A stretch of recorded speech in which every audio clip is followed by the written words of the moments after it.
Come on. Come on, Rita. Come on.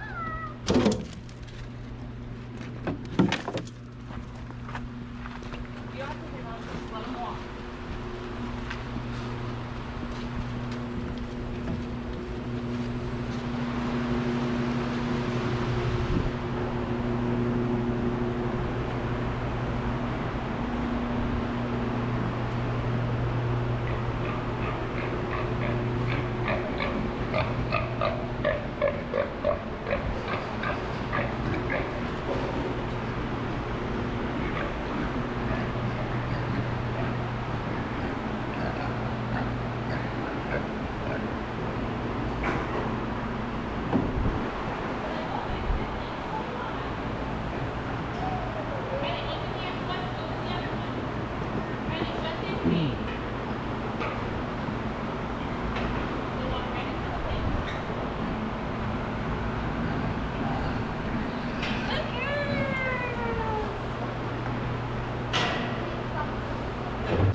Here, Colin. Here, look at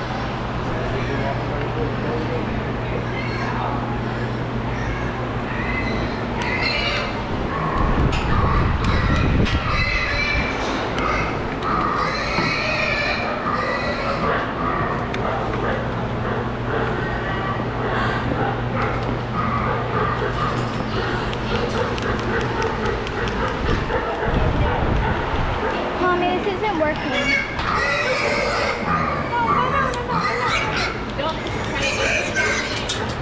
Just stand there with it open.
for your pig, all angles, yes. Anybody else? All right, well, we're going to go ahead and dive into a few things. So one, it was already said eye contact, eye contact, eye contact. It is incredibly important that you're looking at that judge the entire time that you are in the show ring. One, because if the judge is on the move, it makes sure that you can get in front of them.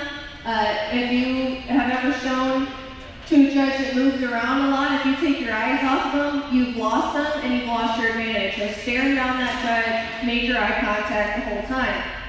My second bullet point is don't cross between the pig and the judge. So we call that a ham sandwich. Don't break your ham sandwich. You're a slice of bread, the judge is a slice of bread, and your pig is the ham. All right? So we want to go bread, ham, bread. Right? Don't cross between your pig and the judge. And that is something that takes a lot of practice. So I say to do this, and it may not come naturally, and that's totally fine. We have tools when we talk about training to give you to practice at home so that it becomes more of a natural process for you to work on. All right? And a huge thing, how to hold your whip. So Tana and Blaine, we're not holding our whips like pencils. This is the wrong way to do it. Yes. All right? What we want to do is we want to have a nice firm grip. All right? This is going to give us control. And they both naturally have their finger up along that side too. All right? So they have a nice firm grip. It's super important, and I'm going to stress this a bunch throughout the weekend. Whip control, whip control, whip control. All right? Some of you get a little excited out here, and then you get antsy, and then you overuse your whip. We're going to work on that. All right? Ask Blaine. I am a stickler for when people overuse their whip. I say to him too. I want it to look effortless for you out here, okay? So, moving on, a few more things. Hit with a purpose. Let's go ahead and bring out our demos. So, I have two people doing demonstrations, and that is because you're not all going to walk away from this weekend with the exact same show style. What's important to us is that you walk away with the fundamentals, but you're all individuals, and you're going to have your own styles that you bring to the table, just as Tana and Blaine do. So, as they're showing to me, I want to notice a few things. So, first, Tana switched her whip hand already. All right, so people always ask me, is it okay to use different hands to hold your whip? Absolutely. That's totally fine.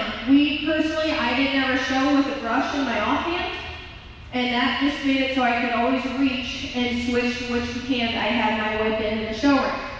Two, nice light hits.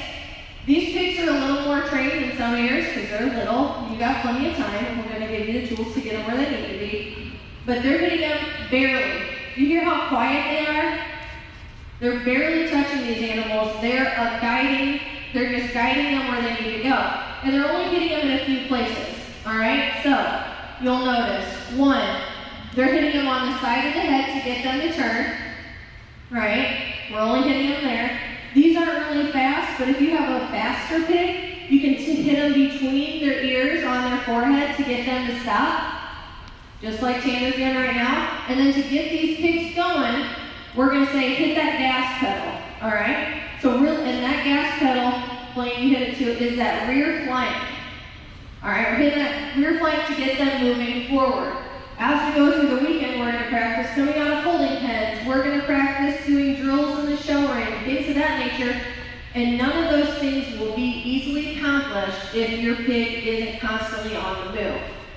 All right, so we want to make sure that we're getting that pig moving forward at all times. Another thing, the placement of both of these showmen. They are both right here tight. There's no room for another animal, another pig to get between the showman and their pig. This is your dance partner. You don't want to be far away from them in the show ring. You're going to stay right on that hip. And if you have a smaller hog, you still want to stay nice and tight to them. All right? We don't want to give animals room to break up your partnership in the show ring. Okay, so stay nice and tight on that hip. So again, the only places we're really hitting them are on the side of their face, between their ears, or in that gas pedal. We're not hitting them on the hocks, we're not hitting them on the ham, we're not hitting them on the top. All right? These are things to practice at home. Okay, inside and outside turns. So we talked about maintaining that ham sandwich, not crossing between the pig and the judge. And there are a few ways to make sure that you're accomplishing that. So I'm the judge for these two showmen. And what I want them to do is live it up. I'll talk through whatever you decide to do. So Tana's a little further away from me, so she decided to do an outside turn. And that means she turned her pig away from me, or away from her, to get a little closer to the judge. All right, so let's watch her do another outside turn. All right, so you see, nice and gentle. There you go. All right, now, Blaine is going to show us an inside turn. So say he's a little too close to the judge, and he wants to put himself just a little further back. He's going to keep that pig moving, and he's going to turn that pig into his knees, and now he's just placed a little further away from us. All right? And I can sit here and say, you need to be 6 to 8 feet away from the judge. That doesn't necessarily click. So while we're out here with the counselors and we're working through your groups that you're going to be assigned here in a moment, we will be standing the appropriate amount of distance from the judge and saying, okay, you need to be between me and the judge. If you're behind me, you're too far away. So when you're home practicing, if you can set cones out, if you can set things to help you determine what that distance is without having to think 6 to 8 feet, something to practice at home so that distance just becomes natural for you, that will be really helpful. All right, any other things with the pigs out? Oh, this off arm. Not sure you could. Tana's got a lot of feelings about it. She recently judged showmanship. And so our important thing with our non-whip hand, whether you switch whip hands or not, is that off arm is engaged. All right? Oh, maybe not quite as excessive. So what we mean by engaged? Yes. We mean that, okay, for example, my pig's going to the corner and my whip isn't doing anything to get him out. If I have my hand right here where I can actively use that quickly and easily, that's what we're going for. Or right now, we're in the training phase on these dogs. If I need to put pressure on their ham-loin junction to get them to feel like they need to move forward, my hand is right here, ready to do that. And a big point to what she said about training stage. Training. Training. So, when your pigs are show ready, show size, a lot of yours are a little smaller, you're going to start prospect shows. They're not yet used to moving forward. So when you're training at home, a lot of them, if you hit them on the face with the whip, they're going to start backing up. And you don't want them to do that. All right, so when you're training, that's the only time that it's really okay to put pressure on your pig. It's not something we want to do in the show ring at the actual show, but we're doing it here because we want these pigs to get trained along with you this weekend, and we want them to get where you need them to be. So this weekend, if you see Tana, Blaine, me, Hannah, or Jessica putting pressure on your pig's back, it's so they know we're there and that they can't back up. We still don't want to see you touching your pig. All right, we're going to do it. We're going to break the habit of you doing it, okay? So if you see us doing it, it's purely a training thing that we are working on, but we want that off arm up, not touching your pig. We want it in front of you. I don't care if it's down on your thigh. I don't care if it's up and engaged and tucked close to you. However it feels most comfortable for you, but we don't want that arm behind you, and we don't want it on your rear pocket, all right? We want that arm in front of you, so in case you do need it, it is there ready for you, all right? I feel extremely strongly about that, guys. There is no reason that arm should be behind your back like this. Not a single reason for it. Yep. You've got your brush in your hand, cool. Hold it right here. If you don't feel comfortable, put it on your thigh like this. There's no reason it should be behind you. Yep, and it just doesn't need to be floppy. It needs to be nice and a strong arm. Is that what you're going to say, Jessica? I was going to say, you are all yellow. Your back is not hurt. Place it back here like you know green. Now, have it up. You gave it, grab your cake, grab your brush, whatever you need. Have it out. You're ready to go. Yes, absolutely. And one more thing before we get these pigs put up. Don't be contradictory with your whip with your whip movements. Meaning, if you want your pig to go forward and you're hitting that gas pedal, and then you go and hit him on the face, what do you think that pig might do? Back up or stop. right? And the reason you're hitting that gas pedal is because you want them to drive forward. So when you're watching them show, when they hit the gas pedal, they are not just going straight up to hit that pig's face. They're waving that whip on the side of their face to get them to turn and steer them, all right? So use that gas pedal to go, and that whip is like our steering wheel. We're just flagging them to get their head turned where they need to be. These are all things that we want you to do your very best in the show ring. We recognize, and I promise we're not going to hold it against you if your pig's not perfectly trained. We understand that it's the beginning of your show season, all right? So just do your very best out here. That's really all we can ask. If you want to go ahead, you can pin those pigs so you're not wearing them down. Start at the bottom and work up. When it gets the hair. What's that rubber? And they're going to kind of move. So I like to just work on whatever side they're on and whatever they're saying. And do like Hannah's doing, keep moving across. Yeah, she sees she's got to brush. She's going to brush it off and some of those loose hairs. So she can see where she's working, see where she might have missed a spot or have a gap. Right, really great.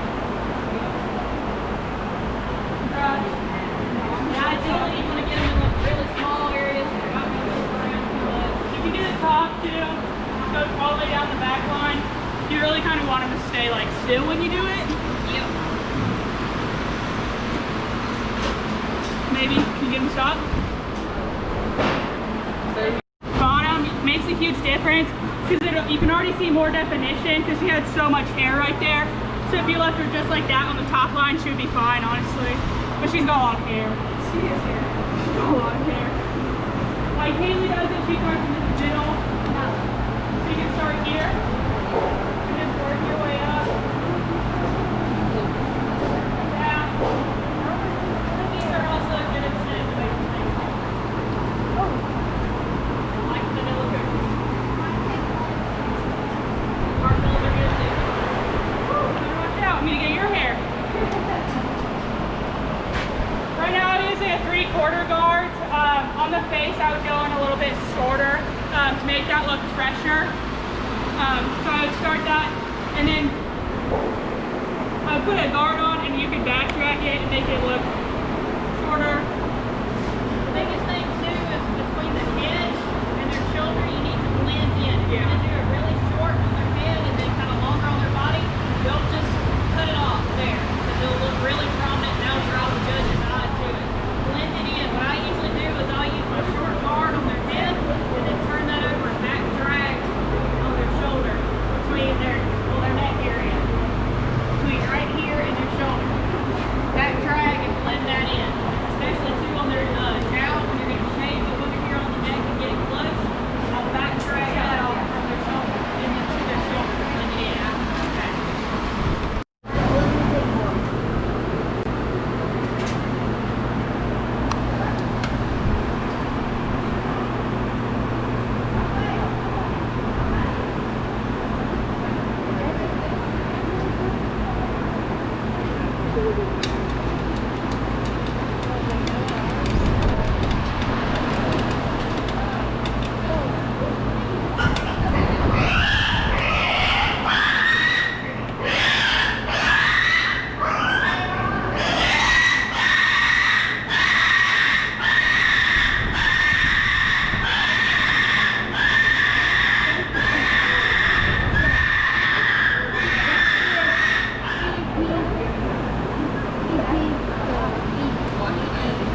You're penetrating pig butts.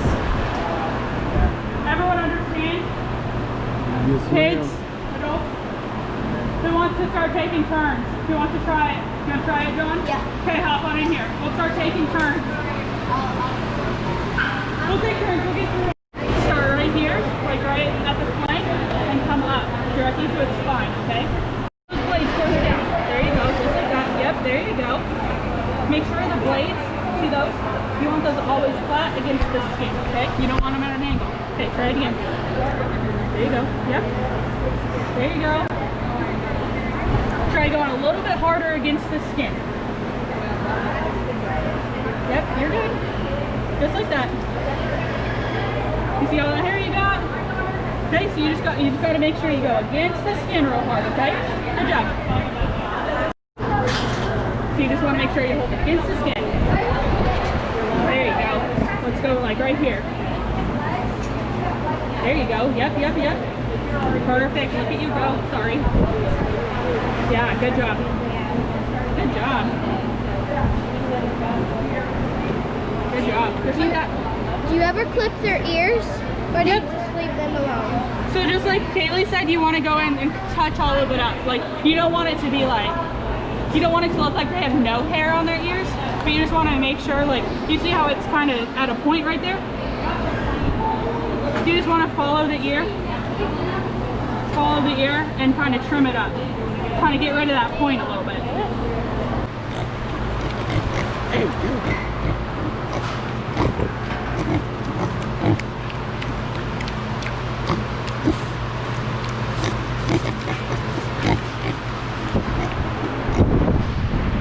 Morning, sir.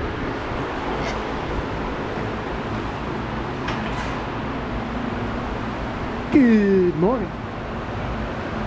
Come on. Come on.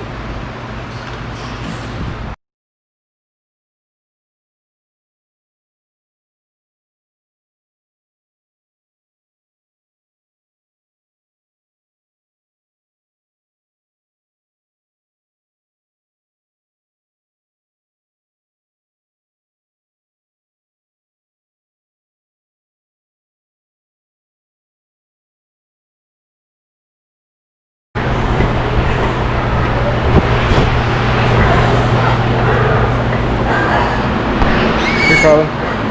Good, look at